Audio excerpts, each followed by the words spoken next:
Hello, I'm Dr. Tyler Hendricks, and I welcome you to our discussion of God's purpose of creation.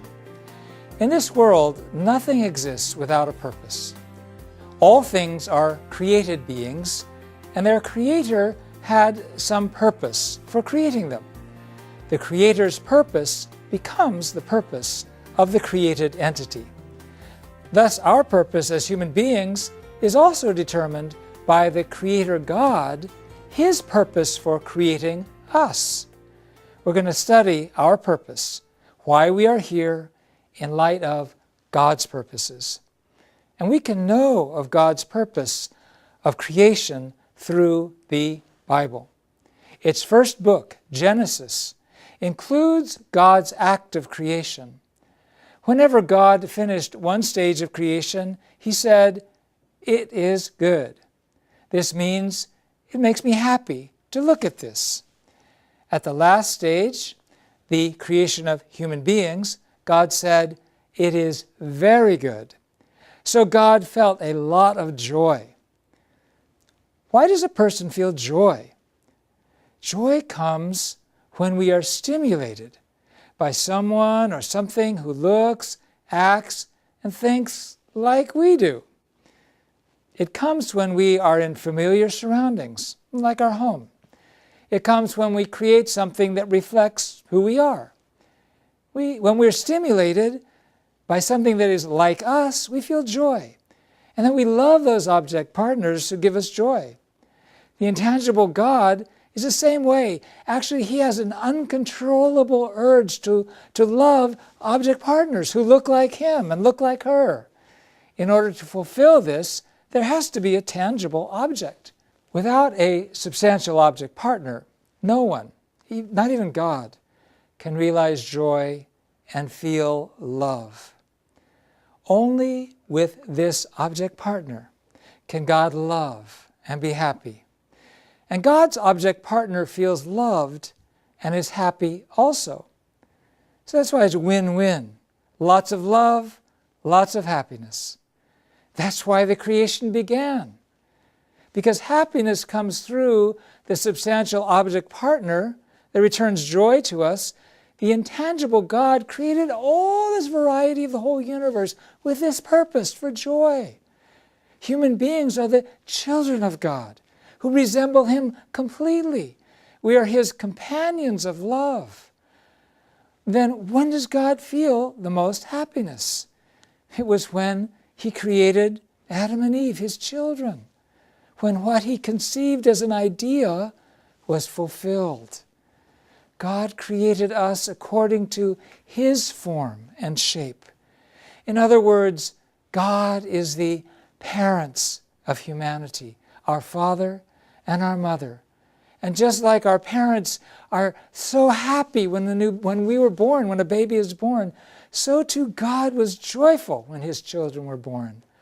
God is the happiest when we resemble His form and shape, when we realize His purposes for creating us.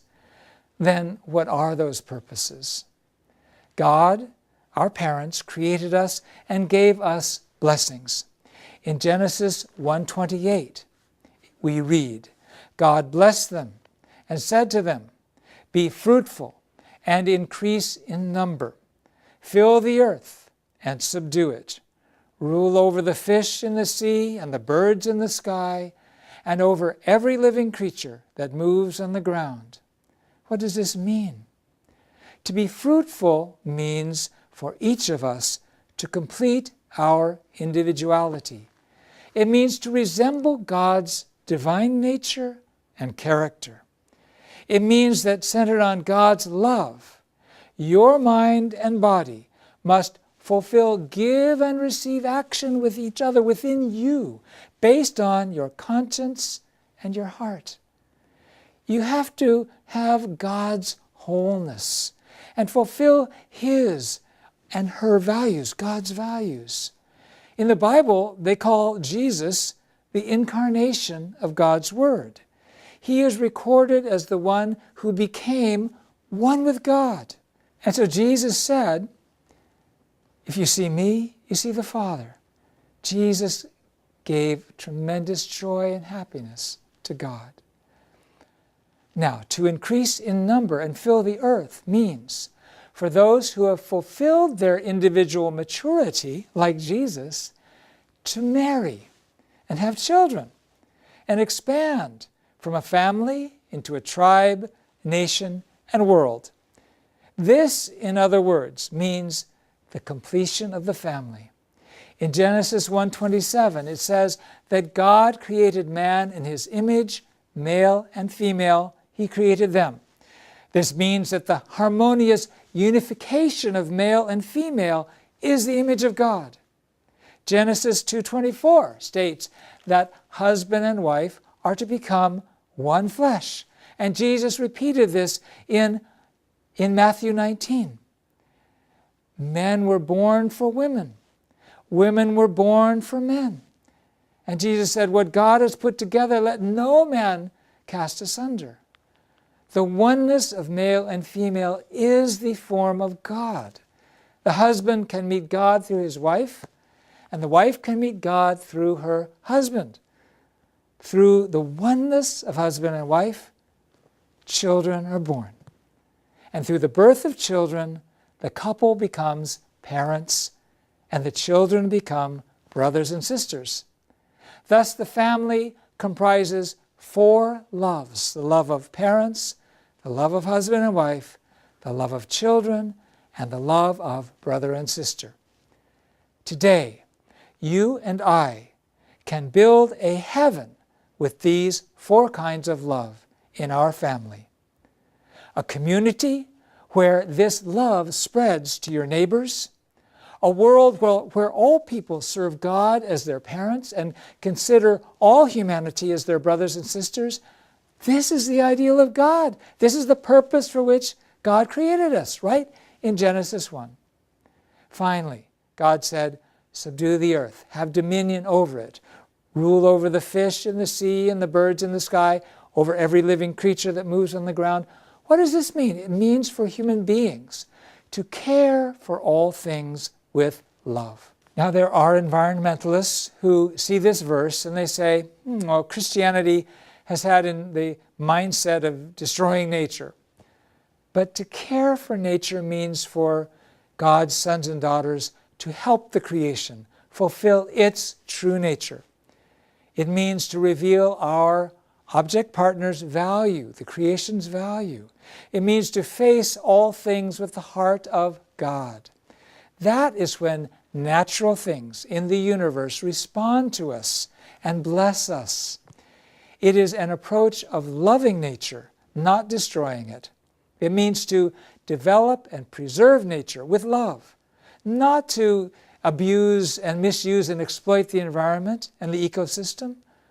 This is the extremely important insight of unification theory and Reverend Moon's own life, to take care of the creation, to take care of the oceans, to take care of all of God's creatures. It provides the basics of environmental ethics, the ecosystem theology. In unification theory, it says, after God created human beings, he gave us these 3 blessings. These are blessings that came to us by grace, but at the same time, they are our purpose and our responsibility. God is happiest when we fulfill these 3 blessings.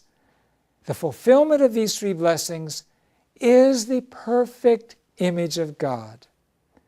The way we can make God happy is through fulfilling these 3 blessings. The best example of this is everyone's parents. When their child is born, parents always hope for good health of the child's body and soul, and hope that they will meet a good husband or wife and have a good life. Parents feel the most joy when their children fulfill these things. God's motive for creation was the exact same. He felt the exact same way. And he made them into these 3 blessings. This is the purpose of creation, and it's a roadmap for human life. A world where this purpose is fulfilled is heaven on earth. It's one great family in a world under God. The unification theory's ideal is to actualize heaven on earth right here, right now. Here and now. Let us fulfill the three great blessings, live happy lives, and bless the world. But how can we have good reciprocal relationships? Sounds great, but how can we decide what has value and what doesn't? What is good? What's not good? These can be tough problems, and in our next session, we're going to address these questions. Thank you so much for your attention. God bless you.